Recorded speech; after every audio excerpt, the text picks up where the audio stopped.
अस्सलाम वालेकुम जी। डॉक्टर अंसर बात कर रहा हूँ। आज मेरे पास एक पेशेंट जो लास्ट वीक आए थे, 12 अक्टूबर 2024 यानी 12/10 को, इरशादुल्ला साहब। और ये हैं रिटायर्ड एयरफोर्स से, इलेक्ट्रिकल इंजीनियर थे, यानी पोस्ट भी ठीक थी, काम भी ठीक था। तो एज इनकी 62 है। तो मेरे पास आए हैं जब, तो इनकी साथ बैठी हुई हैं, वाइफ बैठी हुई हैं। उन्होंने बताया कि रोते हैं और चीखो पुकार या खुद को पीटना, सर सर को पीटना या मारना, वायलेंस हो जाता है, बड़ा वायलेंट हो जाते हैं और खौफ करते हैं। तो बात बात पे रोते हैं। तो बात थी भी ऐसी, जब लास्ट टाइम आए थे मेरे पास बैठे हुए, इधर बैठे हुए थे जहाँ पे इनकी वाइफ बैठी हैं, तो बार बार रोते थे, आंसू बड़े आते थे इनको। तो मैंने पूछा क्या है, फिर रोने लगे फूट फूट के।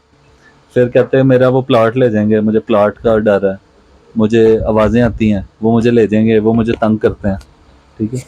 तो जब मैंने फिर प्रॉब्लम का पूछा, दवाइयों का देखा, वही कन्वेंशनल मेडिसिन्स जो एलोपैथिक सिस्टम में चल रही होती हैं। एक आधी सीज़र की थी, एक आधी डिप्रेशन की थी, बाकी ट्रैंकुलाइजर टाइप थी, नींद आवर थी। तो प्रॉब्लम हल नहीं हो रहा था, सीटान्यू टाइप भी मेडिसिन थी। फिर मैंने देखा तो पता चला हिस्ट्री लेते हुए कि 2 साल पहले हुआ क्या था, कि 2 साल पहले इनके चंद मवेशी जो इन्होंने पाले हुए थे, जिसमें बछड़े थे, 2 बछड़े थे, एक गाय थी, एक भैंस थी। वो ना इनकी पानी में डूब गई और सारे मर गए। उसके बाद से, क्योंकि बड़े पाले हुए थे प्यार से, तो प्यार करने वाली शख्सियत है, वैसे भी अच्छे इंसान है, नमाजी हैं, नरम मिजाज हैं, वो सदमा बर्दाश्त नहीं कर सके। अब यहाँ पे हो गया पीटीएसडी, एक स्ट्रेस आ गया। तो पोस्ट स्ट्रेस जो अलामत थी वो आ रही थी। अब वो सदमा गम निकल नहीं रहा था जहन से। तो डॉक्टर्स के पास चले गए, डॉक्टर्स ने इनको बाइपोलर और शीज़ोफ्रेनिया ये डायग्नोस कर दिया। तो मैंने भी लिखा हुआ था वो। तो बात तो ठीक है कि अगर मर्ज बनते हैं, दिमागी मर्ज बनते हैं, तो किसी वजह से बनते हैं। हमें चाहिए होती है वजह, एज अ होम्योपैथ हम वजह को देखते हैं और देखते हैं सिम्टोमेटिकली कि सिम्टम्स क्या थे, हिस्ट्री क्या थी, फैमिली हिस्ट्री क्या थी। क्या फैमिली हिस्ट्री भी ली, मुझे कुछ मिल नहीं रहा था, ये एक रीज़न मिली थी। तो लव अफेक्शन, तो elements from care ones, elements from love ones. तो ये जो रूब्रिक्स आता है ना होम्योपैथिक के अंदर, कि अगर आपका जो प्यारा है वो बीमार हो जाए, उसकी वजह से आप सदमे में चले जाओ, बीमार हो जाओ और प्रॉब्लम में चले जाओ, तो इस मसले को देखकर मेडिसिन दी। तो अल्लाह ताला ने एक वीक के अंदर करम किया।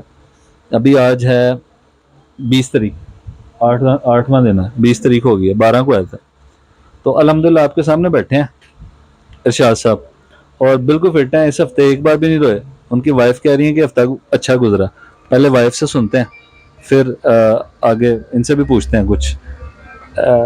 ये आप बताएंगे ये हफ्ता आपका कैसा गुजरा? हाँ जी माशाल्लाह ए हफ्ता बहुत अच्छा गुजरिया है।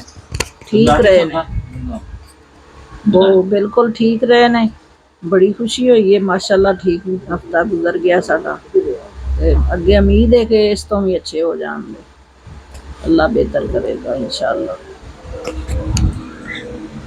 इरशाद साहब, आपकी तबीयत कैसी है? ठीक है। और कोई मसला है तो बताएं। नहीं, कोई मसला नहीं। चल, थोड़ी सी दवाई और खा लेंगे, दो। ठीक है, चलें।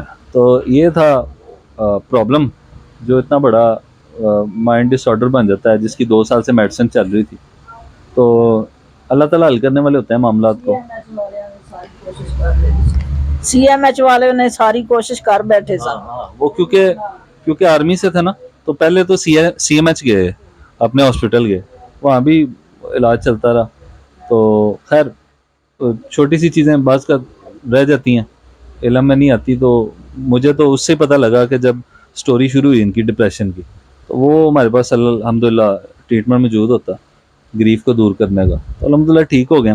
उसमें मेडिसिन तो मैंने एक तरतीब से दी थी। सबसे पहले मैं जब एंटीडोट करता हूँ तो नक्स देता हूँ, मेडिसिन का असर ख़त्म करना था। फिर आर्सेनिक दी थी। फिर उसके बाद इनको नेट्रम्योर और इग्नेशिया सीएम की एक डोज दी थी।